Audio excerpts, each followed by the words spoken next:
Good morning, everyone. Here for the August MMHCA Board meeting. Looks like we have quorum today, so I would like to move to call the meeting to order. Do we have a second? I second. All in agreement? Aye. Say aye. Aye. Anyone with nay? Okay. Call the meeting to order.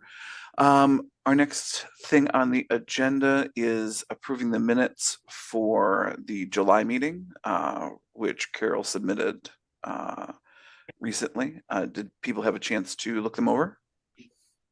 I move to approve the minutes from July. I second the motion. Everyone to approve the motion to approve the meeting for the July minutes, please say aye. Aye. Aye. Aye. There are no nays for that, so passes unanimously. All right. So next thing on the agenda is the president's report. There's a couple things that I have to report.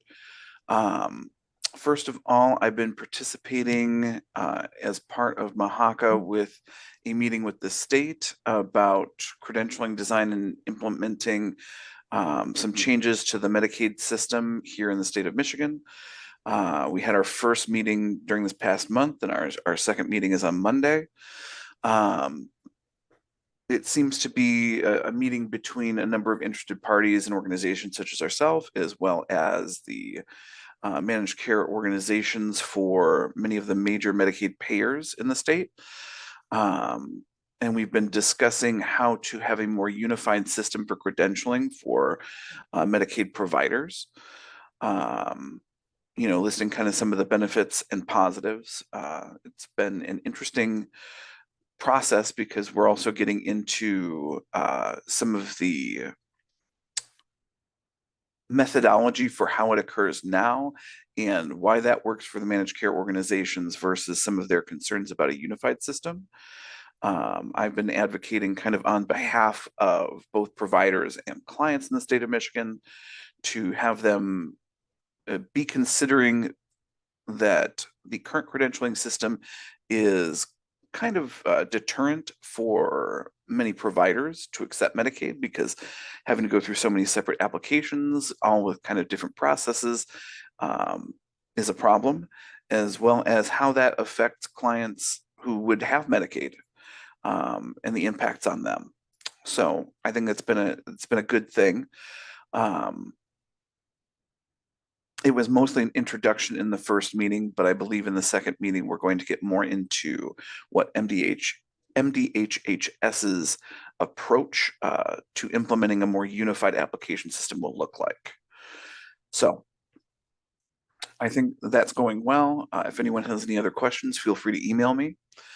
In addition, as far as some of the education things that we've been working on, I am in talks with a few private practice owners who also do some consulting for private practices owners as well to create a series or an ongoing kind of educational piece for our members. I also have connection with a dietitian who I'm talking to about, some things, both basic nutritional aspects and information about supplements, because I think that that's an important thing that is out of our wheelhouse normally, but I think I've heard a number of counselors kind of comment on in the past. And so I want to make sure that we're putting up good information about that, as well as some impacts as well as signs of disordered eating that go beyond just the kind of clinical criteria. And so they're working on that. I need to begin to work out kind of a pricing structure for how that's going to work for that dietitian, but we can talk about that in the future. They're kind of getting their first course put down before we talk about that too much. And The other thing I would talk about is Carson's going to be coming in a little bit, and so I can let him discuss that. So I think there's my report for the month. Does anyone have any questions? Sure, Larry? I just wanted to keep in mind that Carol and I still have to get back to the psychiatrist to follow up about some of that stuff, which will dovetail with the dietitian stuff, I think. Mhm. In terms of that sort of holistic approach and what things you can do and not be outside your scope of practice, but at least give people some information they can make better decisions. And that was one of the things that when I was talking with the dietitian, I explicitly said, and make sure to say at which point, do you refer to a dietitian or doctor or whatnot, so that people can be informed of what's outside of their scope of practice in this. Yes. So we don't get into any kind of slippery slopes where counselors are acting outside of that, because obviously we do not want to lead them down that road. Yeah, good points. Any other questions? I'll continue on that and hopefully have another report for you. Next month there is actually one point I'd like to put on there too. Lori did come up with kind of the first draft for position paper as far as the lawsuit about conversion therapy and kind of our statement on conversion therapy. I want to add in some kind of evidentiary data points, either from research, or I need to also look into some if there's any relevant laws anywhere else that we can kind of pull from as well. So that we can get something out there that's kind of high quality and informative for everyone involved. All right, so that's the end of my report. Kristen, I know you had a brief report as far as this month. Yes, I just nothing really new to report other than we continue to balance our monthly budget with paying our bills and continue to fund the lobbyist, which is the largest percentage of our expense, at almost $1,700 a month. So that's it. Okay. Wonderful. And then one question I have is, so with the new bylaws, when should we be kind of establishing that budget committee? Do you remember? So that we can begin working on next year's budget. I think that's January, but I just want to make sure we have that in mind. A good question, and I can confirm that. I don't know that for sure right now, but I will double check and definitely have that on our radar. Okay. And then if you can kind of begin to brainstorm about who you would want to have on such a committee to help you with that, so it doesn't all come down to you. And we can kind of touch back on that next month, if that's okay. Yes. Okay. Anything else? Any other questions for the treasurer or the treasurer's report? All right. So the next thing we had on the schedule was Carson coming in, and he should be here anytime in the next 5 minutes or so. He's here, Chris. Oh, wonderful. Well, then I won't shut up and hand things over to Carson. Thank you, Carson, for showing up. And the floor is yours. Sounds good. Thank you. And sorry, I'm not able to join via video. My Zoom will not let me go on video and audio at the same time because we operate on a Microsoft system. So the two are always clashing. So I figured if you guys want to hear me, I got to stay off video, but just wanted to give you guys the heads up on that. No problem. Thank you, Carson. Yep. So for a legislative update, last week was the Michigan primary election. So those that are up for re-election this fall or election in general. So obviously presidential, U.S. Congress, we have a U.S. Senate seat open, and then state house seats as well. The state Senate is not up, as well as the governor and Secretary of State and all those other ones. So right now is really focused on the state perspective is the state house and whether or not the Democrats maintain majority of their 56-54 split right now, or if the Republicans are able to to take some seats back and then regain a majority. So results from the primary, nothing that was really out of the ordinary for those seeking re-election.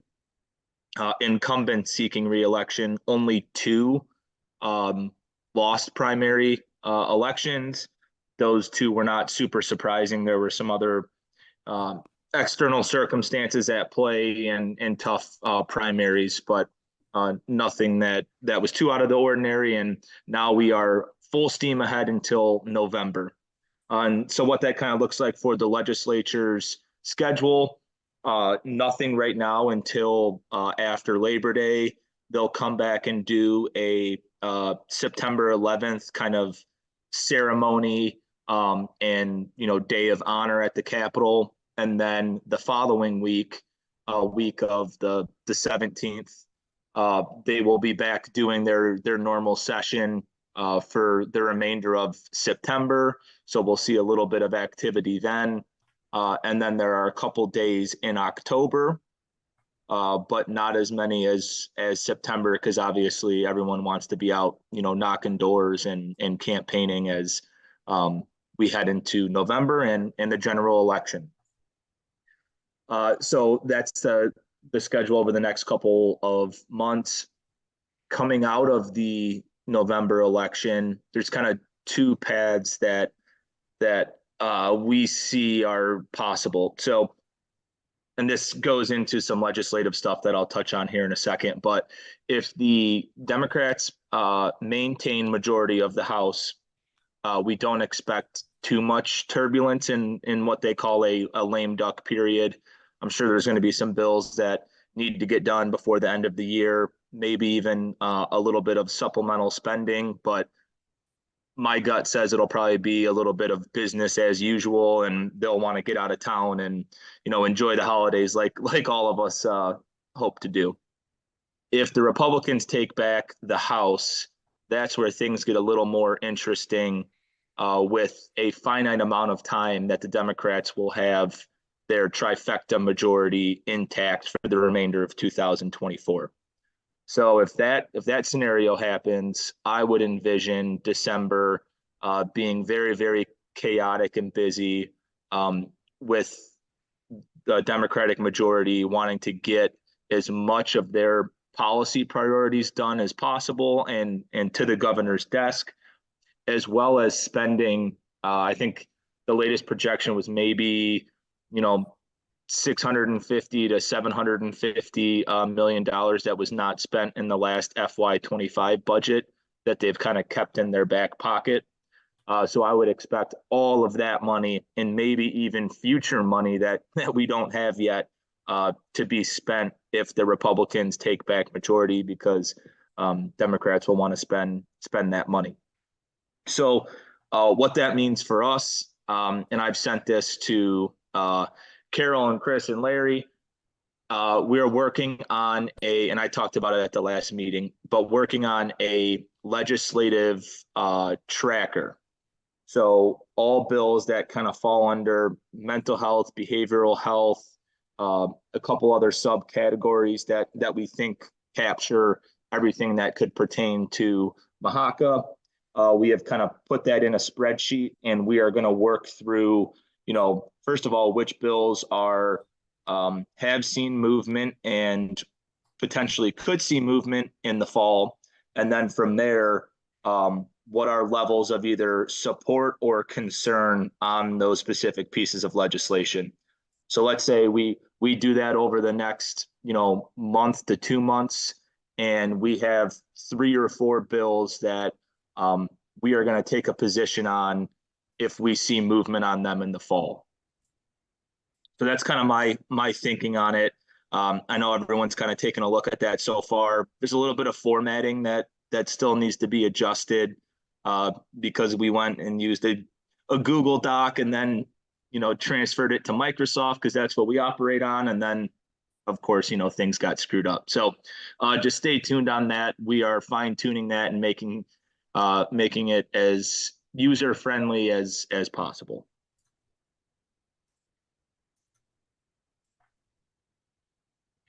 Thank you. Any questions on that piece? Thank you, Carson. Yeah, I just had a few, and some of them we kind of went over during our meeting, but I wanted to just make sure that those are also on record for everybody else.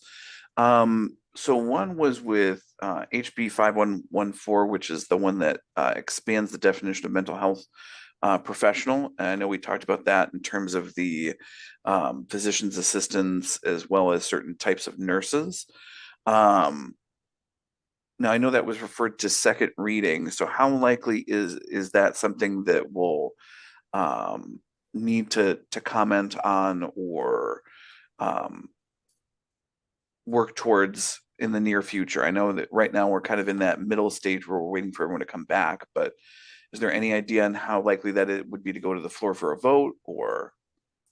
Yep. So I would say, based that it was moved out of committee, the fact also that the Republican members of the committee didn't vote no, they just passed on it, which kind of means, hey, we're not that, up in arms about the bill, but we're not going to give you the credit of passing a bill unanimous. I mean, politics, whatever.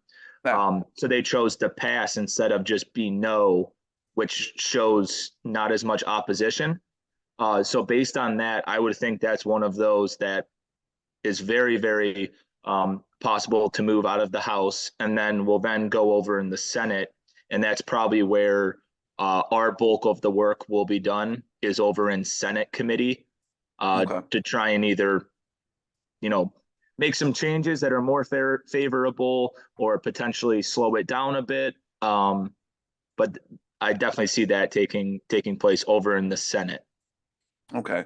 Is there any? So the answer is yes. That's probably, high priority, Okay. and to move relatively quickly on, taking a look at that, understanding what it does, formulating a letter on it, what the organization's position is, and then possibly even some changes that could be made to make it more favorable. Okay. Is it worth it to take to take the time that they have off in starting a letter, even for members of the House, to give that to, or do you think we should really just wait for it to see if it goes to the Senate? There's no harm in doing anything now with the House. It's a lot harder with obviously the House being 110 members. So it's trying to whip a whole, 110 person vote on the House floor.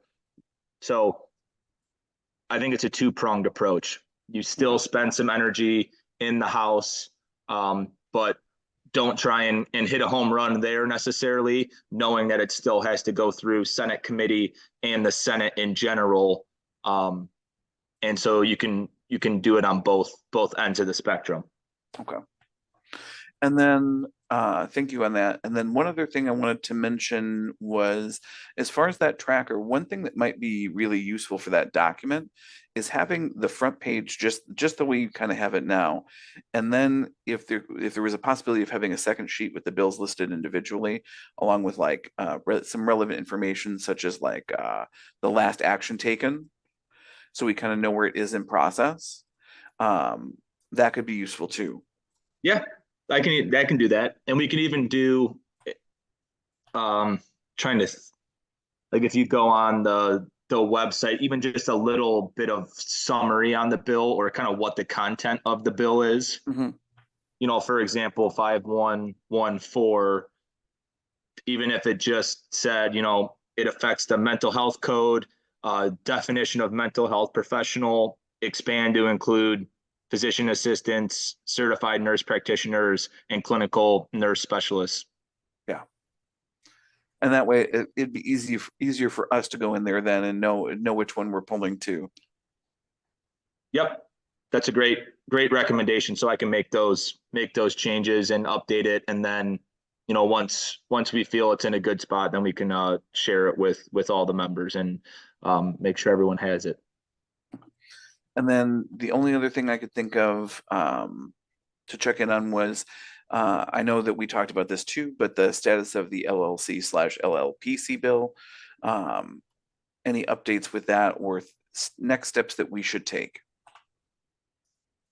If anyone has a relationship with either Representative Julie Rogers, who's the health policy chair, or Representative Mike McFall, who's the bill sponsor, just additional nudging on that. I talked with both the sponsor and the chair, and it was okay, yep, we'll look at it when we get back in the fall. So again, one of those answers without really answering anything for me, but if we're able to put just any additional pressure, that can help. Oh. And it should be one of the things that's so easy to get done because it's a technical fix and there's nobody opposed. And so one thing that might be useful for us to do too is find if we can determine what members might be in their districts, and something that would let them know that, you know, it might be good for them to reach out as well, because they're always going to listen to the constituents far more than us. Exactly. And that's actually something I did on another thing I'm working on, is which is kind of similar organization structure wise, is I said if everyone can go on the house.mi.gov website and the Senate website and just find out who your state rep and state senator are, and then you can just even send that to me, then I can kind of say, oh, you know, well, for example, Carol actually lives in, you know, the majority vice chair's district of the House Health Policy Committee, and can send something to try and nudge it. And then we can kind of strategically figure out who's going to reach out to their own, you know, representative or senator. You know, Chris, for you, if it's, you know, something appropriations wise, you know, your state senator is Chair Anthony, who, you know, oversees the entire budget for the Senate. So it's leveraging that kind of stuff, and it's no home run that a constituent reaches out and, you know, something automatically gets done. But when it is a constituent, the reps and senators tend to listen a little more, because they're people who have a direct say in if they're going to come back to Lansing or not. Yeah. Okay. Does anyone else have any questions or comments for Carson? My only last little update is on appointments and the Board of Counseling. So there's actually a new director of appointments, which is a pleasant revelation for us. I had actually worked with her on staff previously, so I am reaching out and getting something on the books to talk with her just generally in her new role, but specifically want to mention the vacant open seat on the Board of Counseling. So that's in the works, and hopefully we'll see a little bit more progress on that from a new director for the appointments division. Great. Thank you, Carson, for remembering that update. Does anyone else have any questions for Carson this time? No questions, Carson. Just thank you. That was a lot of really good information, and that the legislative tracker sounds amazing and helpful. Thank you very much. Thank you. I appreciate that. All right. Well, if no one else has any questions, we can let Carson go and enjoy the rest of his day. Thank you again, Carson, for coming. Thank you. Hope everyone has a great Friday and a great weekend. You too. Thank Me you. too. Bye. All right. Is there any new business that anyone wanted to bring up? I did not have anything on the agenda for that, so I don't believe there is. Okay. And no one sent me any information about old business that they wanted to discuss today, so that also appears to be the end of that section, unless someone has something to bring up. All right. I know there was some talk about committee discussions that I just wanted to kind of put on people's radar that Carol had mentioned. I believe it was Carol that mentioned it. And so have that in mind in the next month, because it might be a good thing to discuss during next month's meeting. As usual, if there's anything that you want to see added to the agenda, please email me a week before the meeting. Also, I'm going to be talking with all of you about moving these meetings to 10 a.m.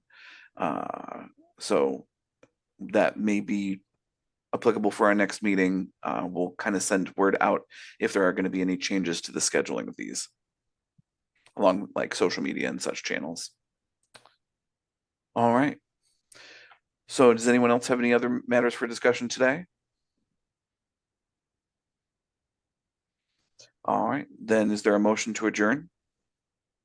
I motion to adjourn. I we have- second. All right, motion to seconded. Everyone who agrees, please raise your hand or say aye. Aye. All right.